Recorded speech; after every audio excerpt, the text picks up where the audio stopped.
don't know if you can tell what video I was watching, but I don't know if you guys know someone named the Flight Mike.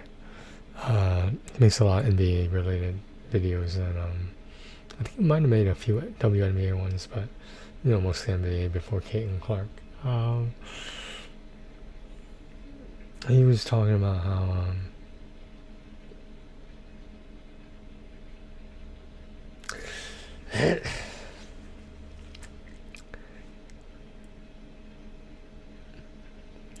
I realize it's just a game. You're talking about a game that I grew up with, that I always wanted to excel at but never could. And that wasn't because of, well, maybe it was because of natural innate talent. It was because of lack of practice, and I didn't want to focus on sports. Didn't mean I didn't want to play them, but if I'm not playing for a team, then what am I learning? The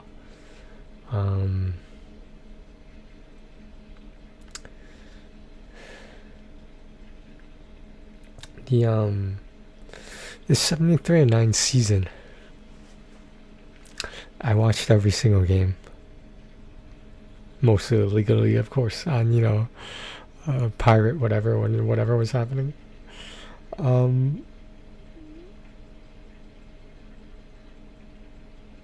Every single game. I saw it when they started the run. I saw it when the regular season was over and they got it. Regardless of what happened after that, the Flight Mike was saying how they changed basketball forever. Mainly Curry, Draymond, and Clay, but mostly Curry and Clay. If you never heard of this Golden State Warriors, there will be no long-range three-pointers from half court for the logo.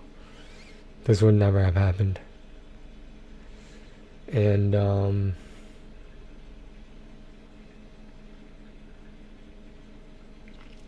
so Steve Kerr shared a little moment with Steph and Draymond, and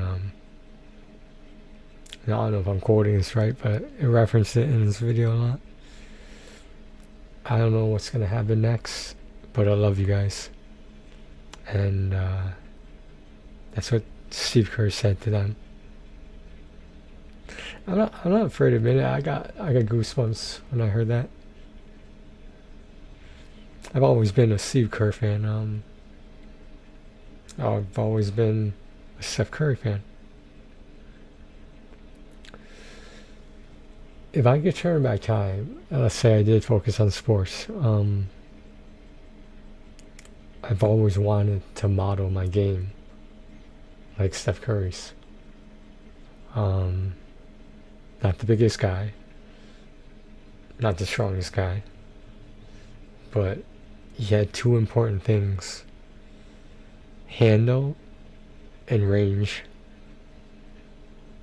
And that's, when was the last time you saw Steph Curry dunk? I don't even know if he can dunk at this point. Steph Curry has runner's knee right now, and it's not looking good. He's just getting old, and those miles running back and forth, they're taking a toll on his body.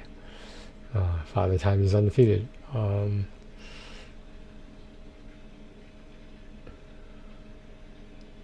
Every single game. I was there when they were winning away.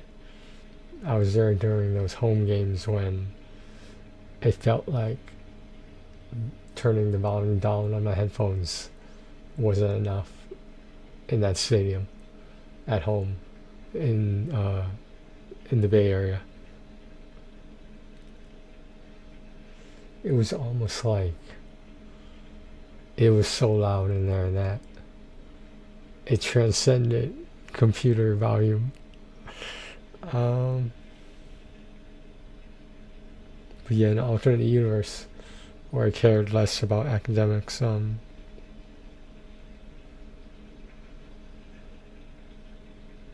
probably wasn't gonna get to 6'3" like Steph Curry is. I believe Steph Curry is 6'3", which is basically the regular size, average size for a point guard.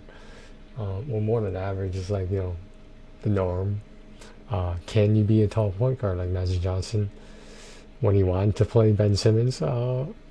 Yeah, of course. Is it an advantage? Yes. Is it also a disadvantage? It can be. Typically because you're slower. So at the height of like 6'3", you can still get rebounds. You can still, some people at 6'3" can still, dunk or like do better drives than just a layup. Not that there's anything wrong with Steph Curry's layups. It's just he didn't really have any other choice. Like, what the fuck he's gonna do? Like, enter the dunk contest? I mean, what the fuck?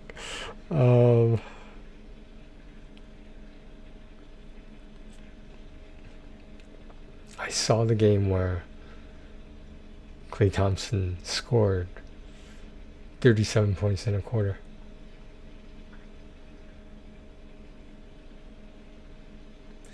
It's just a game, right? It's just a game.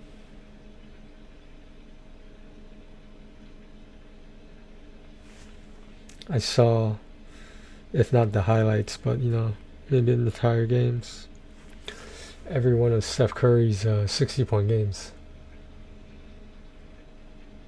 I saw every one of Klay Thompson's 60-point games. None of this Adebayo free throws, 83 points, none of that. Kobe Bryant is rolling over in his grave. Oh my god. Adebayo, get the fuck out of here.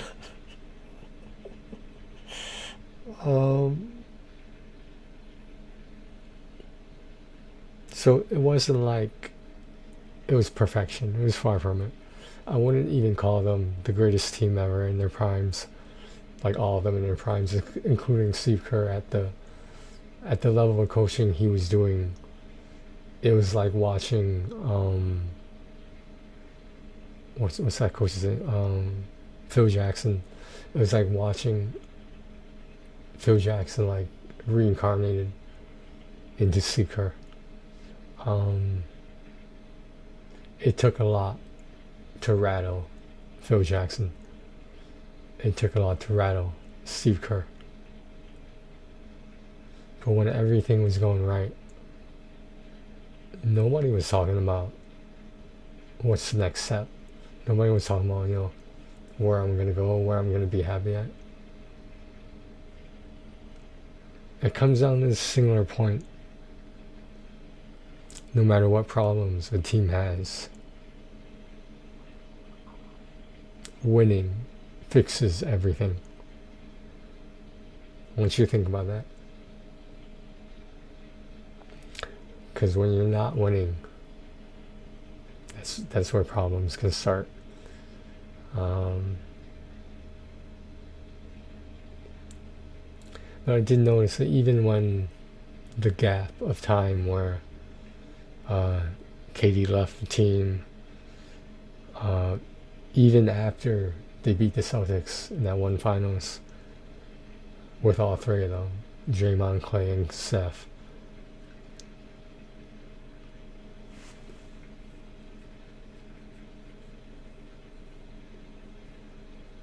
it wasn't perfect. It was never perfect. During some of the seasons where they basically steamrolling the rest of the NBA, yes, they have a postseason record that was almost undefeated with KD and the former Big Three. They had 16-1. They won 16 playoff games to get the championship, and they lost one game. The greatest postseason record in the history of the NBA. The greatest three-point shooter of all time.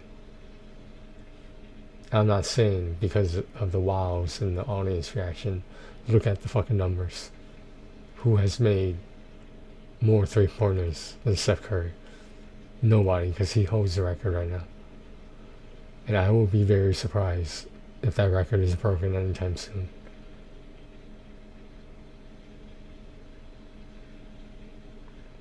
You had Reggie Miller up there.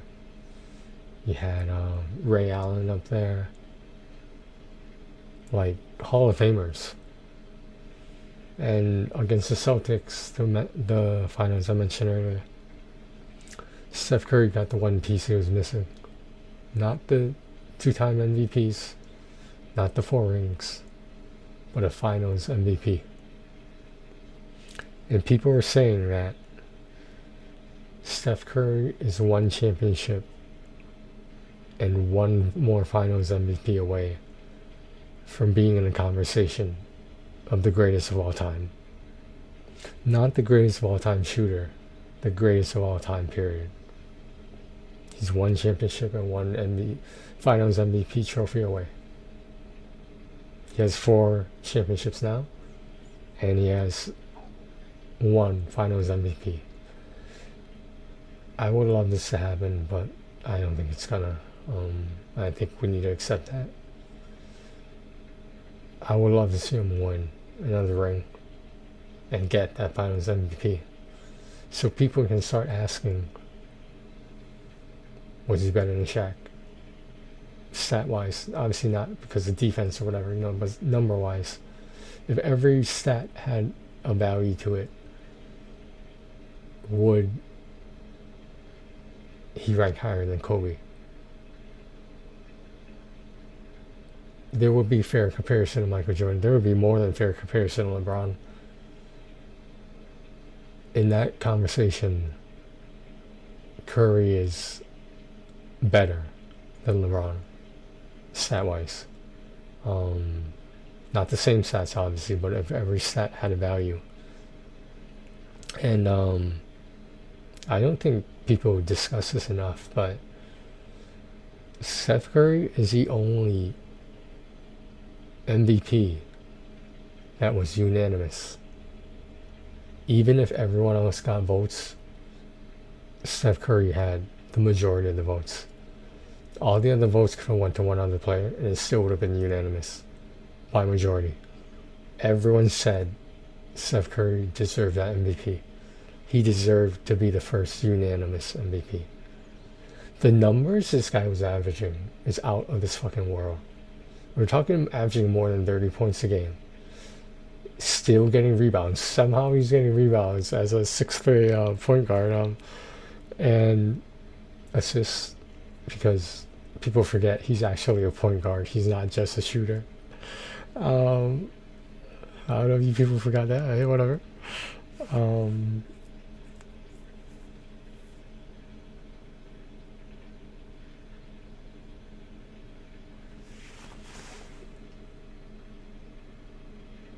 It's just a game.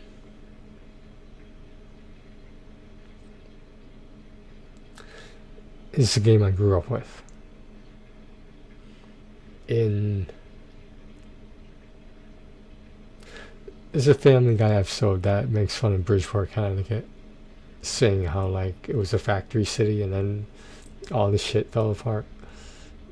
The city got poorer, it got more ghetto. It became a cheaper place to live, usually not by choice. The only game any of us in Bridgeport played was basketball. We did not play any other game. During gym class we might, but like when it was time to step on the court, it was basketball. It was always a basketball court.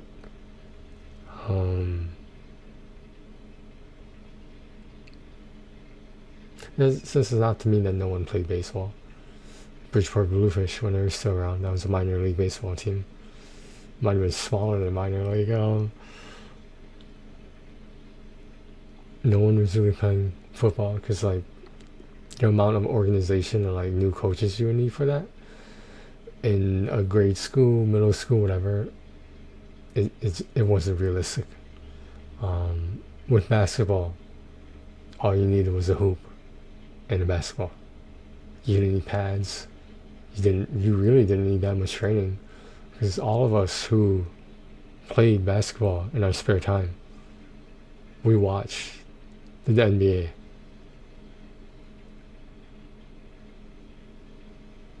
So like, were there kids mimicking the moves that they saw on that day? Of course.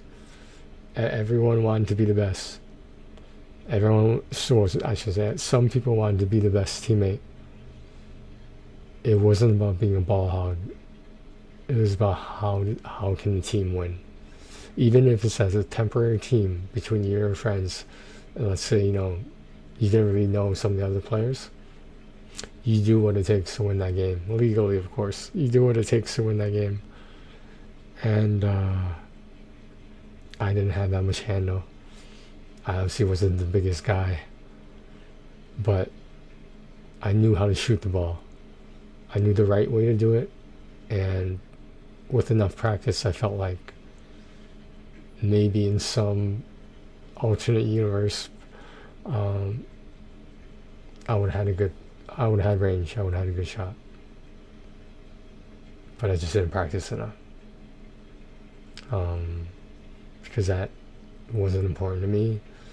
It was important to anyone that I knew in my immediate family, relatives, or whatever. That wasn't a priority. I wouldn't change a thing, but I will always wonder, what if I had a shot? Not like, getting drafted or whatever in the lottery, but I would have been able to consistently make a 3-pointer, and that was the only thing I was able to work on. Like I said, I wasn't the biggest, I wasn't the fastest, I wasn't the strongest, but I knew form. And I think there were times when we were playing basketball during gym class, I think people recognize that. And it was a joke. It was just a joke. It was a joke saying after the 3-point line, don't leave Tony open. Because I was going to take a shot. When I was going to make it and miss it, I was going to take it. But yeah, I can't do that anymore. I think my arms have gotten a lot weaker. The legs, I'm working on it, but like, the legs are the first thing to go. The knees, first thing to go. If you have a hamstring issue, you just better hope that Achilles doesn't tear. One of the signs of a ripping or slowly ripping Achilles is hamstring problems, and that's why hamstring problems are taken very seriously, because the alternative is you miss an entire fucking season instead of like half a month to a month of games.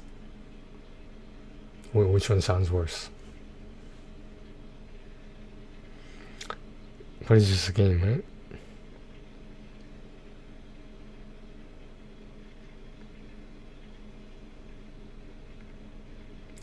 Well, I'll see you guys next season. Let's see what off-season moves the Warriors make. Steve Kerr has not been in talks with whether he will stay the coach of Golden State, and he's okay with that. Is he gonna go somewhere else? I don't know. I think he's satisfied. 4 championships with Jordan, 4 championships as a coach, totaling 8 NBA championships. Steve Kerr alone. Clay, Draymond, and Steph, 4 championships each. And that hamstring thing, that was Kevin Durant's issue. But he wanted to play. Not because he was being forced to, but he knew that if they wanted to beat the Clippers, there has to be someone who could make up the scoring differential when Kawhi goes off. Kawhi was basically limping. I don't know if you guys remember him, watching him get to the free throw line. Dude, he gave his entire body to the Raptors. And he could have stayed there like a long fucking time. And there are all these issues with him resting, though, load management, all that shit. like Tony Parker basically disrespecting him and saying that, you know, you don't compare your injury to other players. You're not in their body. You're not in Kawhi's body. You don't know where it hurts. You don't know how much it hurts. And if the team is and your teammates are consistently pushing you to play, what happened to do? You gotta do what's best for yourself. What happened to that? But that's why it's a team sport, maybe. But all I know is, if you're missing the pieces for an NBA championship team, you gotta get that. You gotta get those pieces from somewhere. And if that involves trading someone, the unfortunate side is that it involves trading someone. Now, did it make sense to trade Clay? Yes, because that's what he wanted. You can make the argument that when he was offered the smallest salary that he got, did that drive him away? The obvious answer is yeah, it probably did. But yeah, it just seems wrong that in that huddle with Kerr, Steph, and Draymond, that Clay wasn't there too. It should have been 4 people in that huddle. And not because I wish him bad luck or anything, but I think Clay realized he shouldn't have left. The only reason he went to the Mavericks was because of the money. And now that Luka isn't there anymore, now that Anthony Davis is there, but he's not really there, Klay Thompson is like, what the fuck? When did I join a broken team? You can make the argument that the Warriors at that time, were they a broken team? I don't know. I honestly don't know. Not just saying that to, wedge some hate at Clay, but it should have been 4 people in that circle. Because those 4 people are the ones I watch get 73 wins and 9 losses in a regular season to beat out the 72-10 Chicago Bulls with, of course, Michael Jordan. The Warriors figured out how to get 73 wins and 9 losses in a regular season. With KD, they figured out how to get 16-1 in the postseason. I was under impression they got 16-0. I forgot that they lost the game. I had to look it up, and I realized they did. I mean, does your team have a 16-1 postseason record? Not saying they're my team. I'm not saying I'm like a Warriors only fan. I appreciate greatness when I see it. I appreciate greatness when I smell it. I appreciate greatness when I hear it. And if you can do what they call like smell a goal, if you can watch Curry shooting from within range of the half court line, let alone his full court shots that he made some of those full court shots.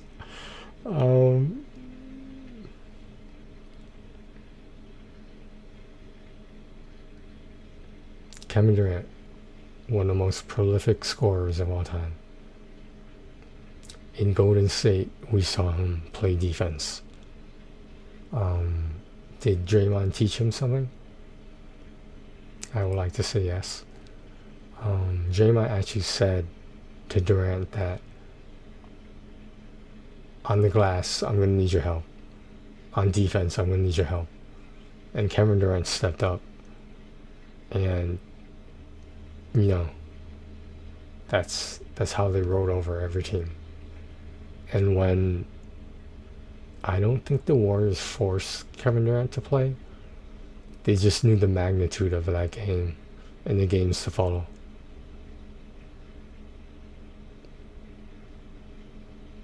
I don't think even KD thought he would tear his Achilles. I'm not saying he thought he was Superman or something, but as a basketball player, I don't see why he would not have wanted to play. Was it risking an entire season from an Achilles? Was that a lot? Do you think risking winning a championship is too much? A championship. Not a regular season record, not a postseason record. A championship. So, even if KD was the one who was a proponent of him playing despite whatever injury, whatever concern, I see why he made that choice. Hypothetically, I think it's unlikely, but if the team asked him to play, begged him to play, I don't think that's the wrong choice. Of him playing, I don't blame them. Because they were trying to get a championship. Could you imagine that? That Kevin Durant would have had 3 rings. They would have three-peated, something we've never seen besides the Michael Jordan era, as well as the Kobe Bryant and Shaq era. No other team has three-peated since those two teams, those eras. It's never been done until it was done back then. Even Kobe said that Shaq had a work ethic like him. If he practiced every fucking day, if he ate right, if he took his health seriously. Kobe even said, I would have like 12 rings. If Shaq was on Kobe's level of intensity, training, discipline, Kobe and Shaq would have had like 12 rings.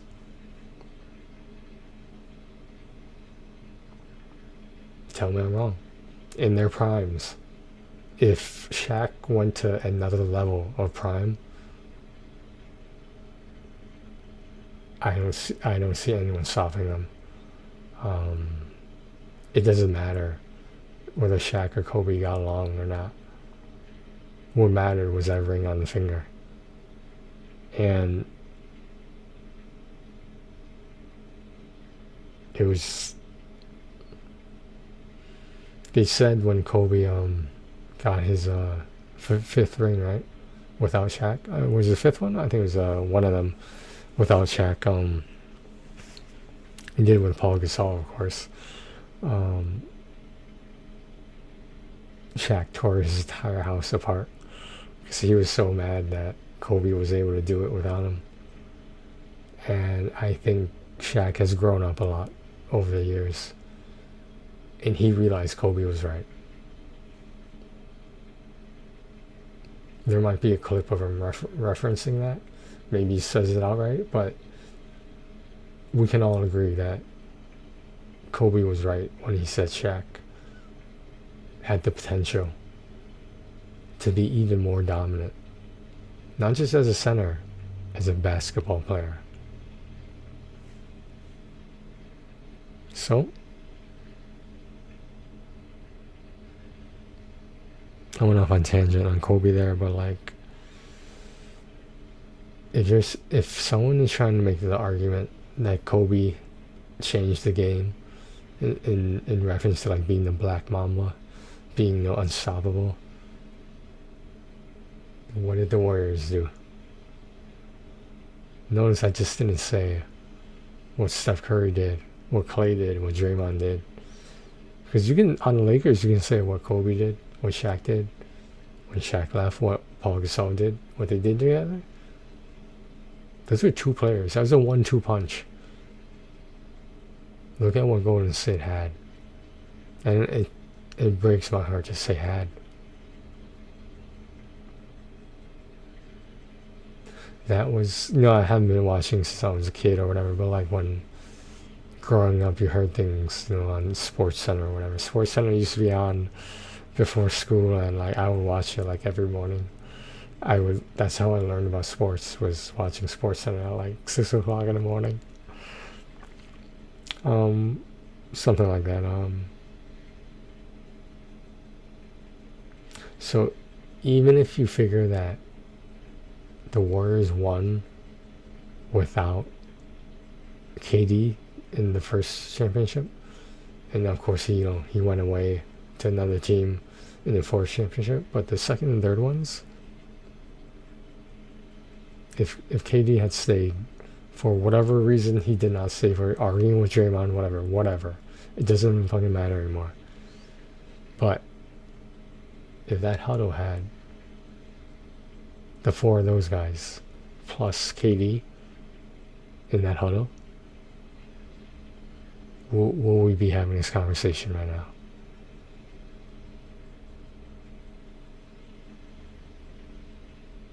It's just a game.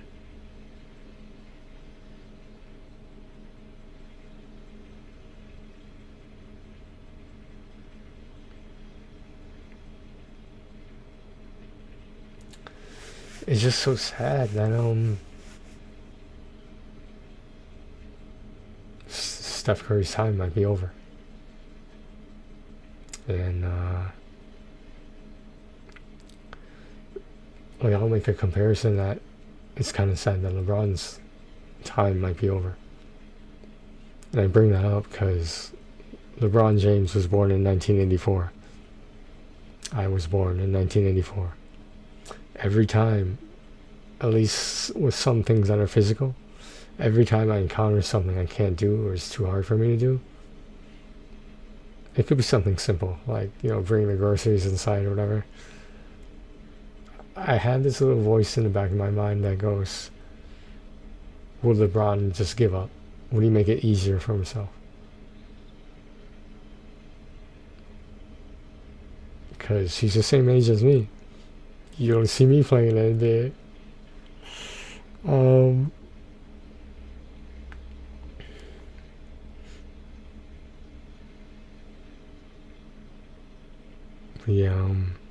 Steph Curry has runner's knee, what they call a runner's knee.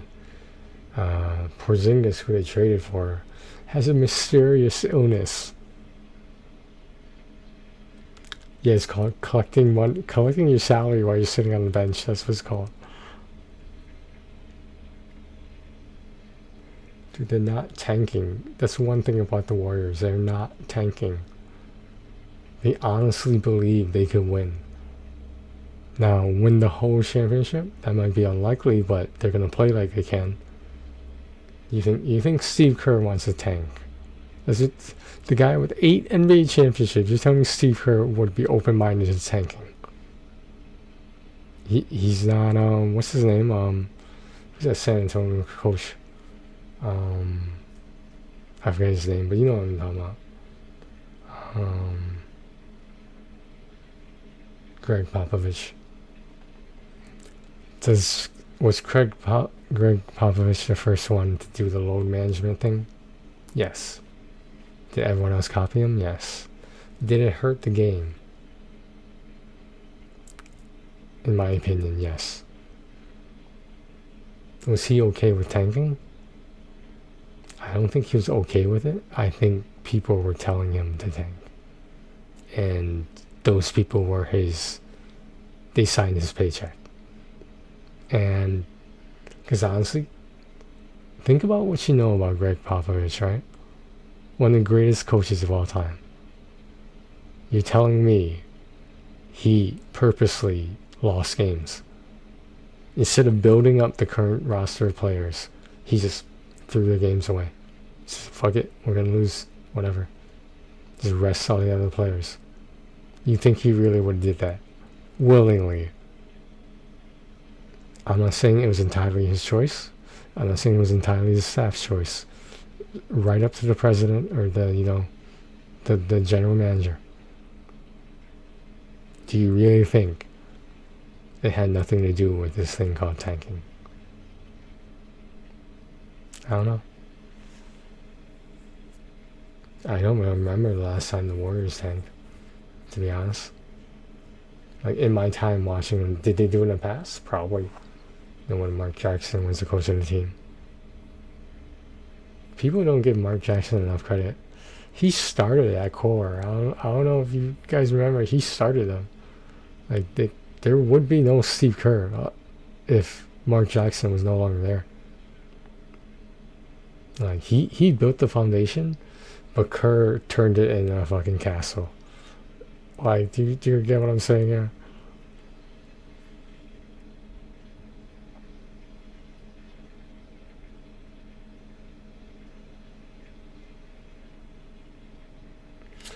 I don't know. It's,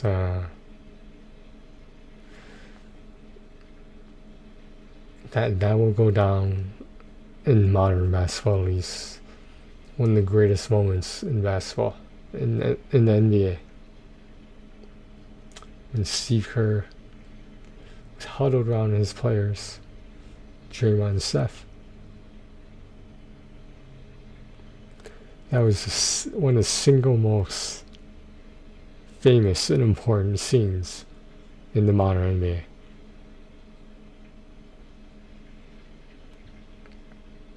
Because in a way, if you think about it, Kerr, those players, specifically Draymond and Steph, they were like his kids. He guided them. He disciplined them.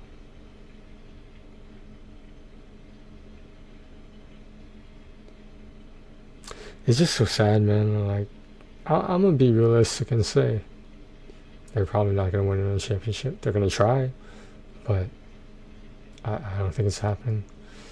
Steph Curry said he wants to play more seasons. He doesn't want to retire, but this knee thing, he was recorded saying, for him it was new. Unfortunately, it was a new normal. He's gonna have that knee issue the rest of his career, no matter when he retires. And because of Father Time, it's just going to get worse and worse. Yeah. At what point does Steph Curry become like the number 6 option? He no longer starts on the team. Because that can happen. And I'm pretty sure Steph knows that can happen. I'm pretty sure Steph is more than willing to take a pay cut. I wouldn't be surprised if Draymond, even though his contract is already made, I wouldn't be surprised if Draymond tries to take a pay cut. Just to get one more ring. One more ring and call it a day. I know people will say, oh, they get one more, they're going to want another one. I mean, like, yeah, no, why not? That's your fucking sports resume right there. What the fuck, man? Why would you not want to make it look nice? But yeah, it's just a game. Alright, so jump back to business as usual. How does that sound?